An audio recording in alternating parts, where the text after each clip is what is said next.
Et notre invitée ce soir, c'est Nathalie Kosciusko-Morizet. Bonsoir. Bonsoir. Députée de l'Essonne et candidate, bien sûr, à la mairie de Paris pour l'UMP. On va parler de la campagne des municipales dans un instant, mais d'abord une question d'actualité. Jean-Marc Ayrault a vertement répliqué aujourd'hui à ceux qui réclamaient sa démission, comme le député socialiste Malek Bouti l'a fait hier soir dans Tir Croisé.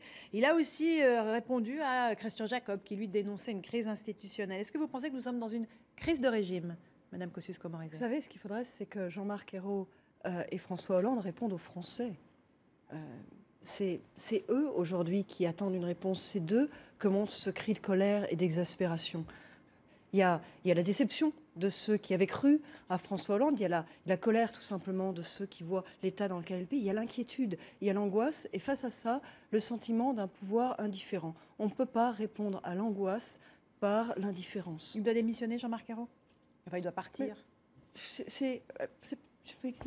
C'est un sujet qui fait beaucoup de débats à l'intérieur du Parti socialiste aujourd'hui. La vraie question, c'est comment on fait pour changer de politique. Mais pas seulement, mais comment on fait changer de politique. C'est pas une question d'hommes. Changer les hommes, si c'est pas pour changer de politique. Ce pouvoir a été construit sur le mensonge pendant la campagne présidentielle, et aujourd'hui la lâcheté dans l'exercice du pouvoir. Il faut dépasser le mensonge, il faut redire la vérité aux Français aujourd'hui, dire qu'il y a eu des choses qui ont été dites et promises dans la campagne présidentielle qui étaient fausses, et puis il faut enfin avoir le courage de faire face à la situation. Ce qui s'est passé hier aux Champs-Élysées, ça vous choque? Et à Oyonnax? Bien sûr. Et à Oyonnax, oui. Bien sûr. Les sifflets n'ont pas leur place dans une cérémonie républicaine, un moment d'unitation, un moment de commémoration aussi, qui est un hommage aux morts. Mais j'insiste, l'exaspération, elle, doit trouver réponse. Et au-delà de l'interpellation des politiques des uns ou des autres, à droite et à gauche, c'est aux Français maintenant que François Hollande et Jean-Marc Ayrault doivent répondre. Alors, vous organisez demain une conférence de presse sur le thème de la fiscalité à Paris. Anne Hidalgo a promis un programme pour Paris sans augmentation d'impôts si elle est élue en mars prochain. Vous contestez cette affirmation sur quelle base? Aujourd'hui, au Conseil de Paris, la municipalité sortante vante sa gestion. Je trouve d'abord que c'est le moment de rappeler la réalité. Et la réalité, c'est une hausse de 40% des impôts en volume, argent prélevé sur les Parisiens depuis 2001, avec des hausses de taux, par exemple pour la taxe foncière, de plus de 60%, un record en France. Et puis, c'est en face des dépenses galopantes, une hausse des frais de fonctionnement, 40%, une hausse du train de vie de la municipalité, plus de 30%, tout ça pour des dépenses qui sont parfois absurdes, parfois même scandaleuses. Mais pour l'avenir, elle s'engage. Est-ce que les impôts ne sont pas augmentés? Derrière tout ça, il y a une inertie, parce qu'il y a une grande augmentation, par exemple, du nombre de fonctionnaires. Ils étaient 40 000 en 2001, et ils sont 54 000, en fait, aujourd'hui, selon les derniers chiffres. Et ce sont très peu, en proportion, des fonctionnaires, des agents qui sont dans les services de terrain. Il y en a à peine plus de 2000 qui correspondent à des nouveaux équipements. Les autres, c'est la superstructure, si vous voulez. Donc, on a toute cette inertie-là. Il y a une dette qui a été multipliée par 4. C'était 1 milliard en 2001, ce sera 4 milliards l'an prochain. Et ça, c'est la dette affichée. Parce qu'il y a aussi une dette cachée. Par exemple, on en parlait aujourd'hui au Conseil de Paris, une dette liée à la Philharmonie. Vous savez, ce grand équipement qui se construit. 160 millions de dettes cachées. Il y a des engagements financiers pour l'année 2014 qui ne sont pas financés. 1,4 milliard programmés dans les investissements, mais en fait, des demandes des services qui correspondent à 1,8 milliard. Et puis surtout, par exemple, par-dessus tout ça, en plus de tout ça, j'ai en ma possession des preuves d'un plan d'augmentation d'impôts qui est préparé par Madame Hidalgo, si les Parisiens la choisissaient en mars. J'ai ces documents. Qui est préparé par qui? J'ai ces documents parce que des fonctionnaires de la municipalité sont aujourd'hui exaspérés, et je pèse mes mots, exaspérés par l'attitude d'une élue qui, sur les plateaux de télévision, s'engage à ne jamais augmenter les impôts, et qui, dans la réalité, dans la suite d'ailleurs de ce qu'ils ont fait, dans la réalité, prépare et fait préparer par ces services les augmentations d'impôts. Et je présenterai demain à la presse ces preuves pour que chacun en soit... Que ne le faites-vous maintenant? Oui, mais j'ai quelques précautions à prendre, parce que vous voyez, je veux protéger ces fonctionnaires qui... Ce sont des taupes? En aucune manière, sont tout simplement des gens honnêtes qui sont exaspérés, Oui, j'ai quelques vérifications à faire. Ce sont des personnes qui sont exaspérées par l'attitude d'une élue qui, d'un côté, dit « je ne veux pas augmenter les impôts » et de l'autre, prépare le contraire. Alors, que dit ce plan? Je voudrais être très précise là-dessus. Pour moi, je ne suis pas très surprise en fait par cette attitude, parce que c'est la même. Je fais le lien avec ce qu'on disait sur François Hollande tout à l'heure. C'est le même ADN entre Madame Hidalgo et Monsieur Hollande. Des gens qui font campagne en promettant des choses et qui ne se sentent en aucune manière engagés par ce qu'ils ont promis et qui même, au moment où ils font des promesses, préparent le contraire. Et je voudrais ici faire clairement la différence avec Bertrand Delanoë, qui a augmenté les impôts. 40%, je l'ai dit, mais qui en 2008 avait dit aux Parisiens qu'il augmenterait les impôts. En 2008, Bertrand Delanoë a fait campagne en disant qu'il augmenterait les impôts. On apprécie ou on n'apprécie pas, il y a des choses d'ailleurs à retenir et d'autres qui sont moins bien dans le bilan de Bertrand Delanoë, mais au moins il y a cette honnêteté-là. Il avait annoncé cette augmentation d'impôts et aujourd'hui, moi je suis face à une candidate qui n'hésite pas à annoncer le contraire. À combien est-ce que vous estimez cette hausse des impôts qu'elle fait préparerait en secret selon vous?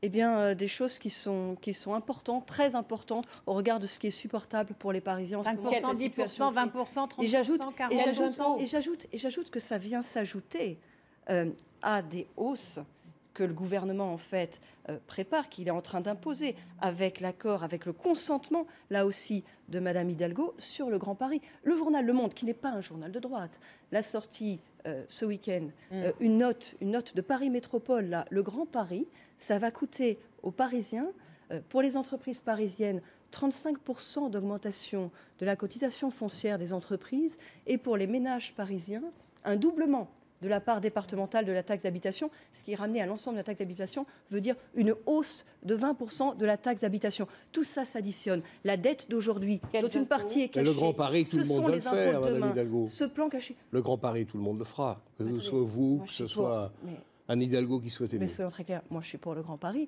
mais pas pour une couche administrative supplémentaire, juste des milliers de fonctionnaires qu'on vient rajouter à l'existant. Ça va être toujours plus de frais structure. Moi je veux des services, je veux des projets. Le Grand Paris, pour moi, c'est le Grand Paris Express que j'avais contribué à lancer du temps où j'étais au ministère des Transports et que Jean-Marc Ayrault a repris. Cette boucle de transport autour de l'Île-de-France qui est une bonne idée, où c'est aussi, et c'est tellement naturel, l'abolition du périphérique, cette frontière physique, symbolique qui sépare Paris de sa banlieue et qui aujourd'hui finalement interdit même d'imaginer le Grand Paris. C'est ça l'urgence aujourd'hui, c'est de pouvoir déborder le périphérique, pas d'aller créer une nouvelle structure avec des milliers de fonctionnaires. Alors, je reviens une seconde sur la fiscalité à venir, quel que soit le résultat de l'élection. Comment expliquez-vous ce que dit la Chambre régionale des comptes? Est-ce qu'elle est complaisante à l'égard de M. Delanoë? La Chambre régionale des comptes parle d'une modération fiscale, bilan Delanoë, d'un endettement limité, et dit même qu'il n'y a pas assez de recettes globalement et qu'il n'y a pas assez de marge de manœuvre. Alors là, je ne comprends plus très bien. Si, la fiscalité a augmenté de 40% à Paris. En plus de 10 ans. Oui, en 12 ans. De 40% entre 2001 et aujourd'hui. On nous dit ça reste modeste par rapport à d'autres villes. Mais il faut considérer, ça reste dans la moyenne. Il faut considérer ce que ça coûte de vivre à Paris. Ça coûte beaucoup plus cher de vivre à Paris que de vivre dans n'importe quelle autre ville. Le prix des loyers à Paris est absolument considérable. Les revenus sont plus élevés également à Paris intramuros que dans le reste du pays. Oui, mais enfin, avec ce raisonnement-là, on a cette politique finalement qui a été menée par la majorité sortante et qui est une trahison des classes moyennes. C'est-à-dire on a des classes moyennes qui ne peuvent plus vivre à Paris parce que le logement y est très cher, qu'il y a de moins en moins de logements pour les classes moyennes. Une politique finalement qui vise à les chasser et qu'on prend assez peu en compte leurs contraintes en matière de revenus de droite parce qu'on augmente les les impôts. Sociaux, hein. Vous parlez de logement, beaucoup de municipalités de droite freinent les projets de construction de logements sociaux. Je parle de Paris et je souhaite clairement... Et je parle de Paris, là, il y a des municipalités de droite à Paris. Moi, je vous dis clairement que je souhaite mettre la priorité sur le logement intermédiaire et sur l'accession sociale à la propriété. Et sur le nombre de fonctionnaires en trop à Paris dont vous nous parliez tout à l'heure, vous allez supprimer ces milliers de postes de fonctionnaires en trop, selon vous? Aujourd'hui, on avait donc 40 000 fonctionnaires en 2001 et on en a plus de 54 000 selon les derniers comptes. Donc vous allez publics. supprimer des postes ou pas? Sur ces 54 000, on en a de l'ordre de 2200 qui correspondent à des nouveaux équipements. Moi, je souhaite maintenir tous les fonctionnaires qui sont véritablement sur le terrain, au service des Parisiens, et même renforcer leur présence. Par exemple, je l'ai dit, je trouve que cette ville qui est organisé sur un horaire 9h-17h, correspond pas au rythme de la vie contemporaine. Et je veux étendre certains services, les étendre pour pouvoir simplement les adapter. Oui, les fonctionnaires qui sont sur le terrain. Mais voyez, sur les 14 000 postes qui ont été créés, il n'y en a que 2200 qui correspondent à des nouveaux équipements. C'est bien qu'il y a une multiplication d'adjoints au chef de bureau, de sous-directeurs, de chargés de mission, de conseillers de toute nature. Et c'est pas par hasard d'ailleurs qu'il y a 36 adjoints. 36 adjoints. Si, je vous réponds clairement. Non, vous plus ne pas si vous allez supprimer des postes ou pas. Moins dans ces superstructures qui ne servent à rien et qui sont une suradministration. À propos des impôts, votre programme à vous, il est sans augmentation d'impôts? Oui, et c'est la raison, parce que moi, je veux vraiment le faire. Je n'ai pas de temps caché. C'est la raison pour laquelle... Vous n'avez pas d'éléments précis non plus sur ce que Anne Hidalgo vous reproche à Anne Hidalgo. Vous nous parlez d'une note secrète, je vous la présenterai demain, chiffrée. Bien sûr. Mais allez-y maintenant, je vous en prie. Avec le nom des impôts et les taux des impôts qu'elle prévoit augmenter. Vous avez forcément une petite idée de... la marge. Je dis clairement que moi, pour ne pas avoir à le faire, parce que je ne veux pas le faire, parce que moi, je me suis engagée auprès des Parisiens à ne pas le faire, et je tiendrai cet engagement. Est-ce que c'est tenable? Je souhaite réduire sur la mandature, sur l'ensemble de la mandature, de 1 milliard les frais de fonctionnement. Et oui, c'est tenable. Vous savez, bien sûr, réduire de 1 milliard les frais de fonctionnement sur la mandature, c'est 6%. En période de crise, dans toutes les organisations, est-ce qu'on ne réduit pas de 6% les frais de fonctionnement? Je vais vous parler de quelques gâchis qui existent aujourd'hui à la ville de Paris. Tenez, vous aviez un immeuble dans lequel il y avait la direction de la voirie. On l'a vendu. Mais comme on s'est mal organisé, il a fallu financer pendant 1 an un loyer de 4,9 millions. C'est absurde. Il y a de la mauvaise gestion. Un autre exemple, on dépense des fortunes pour préempter des immeubles dans des quartiers centraux et les transformer en logements sociaux. Je souhaite que la ville atteigne son objectif et non pas le dépasse, comme veut le faire Mme Hidalgo. Je souhaite que la ville atteigne son objectif en matière de logements sociaux. Mais je vous pose la question, racheter 21 millions d'euros un immeuble avenue Georges V pour en faire 26 logements sociaux à une station de métro de la première boulangerie. On va pas repartir sur le logement. Est-ce que ça a du sens? Merci beaucoup Nathalie Kosciusko-Morizet d'être venue ce soir dans Tir croisé dans un instant. Samia Ghali, sénateur de Marseille, sera notre invité. Et dans le journal de 18h30 avec Romain Desarmes, on reviendra sur l'hypothèse du remaniement du gouvernement de Jean-Marc Ayrault qui revient de plus en plus fort dans la classe politique. À tout de suite.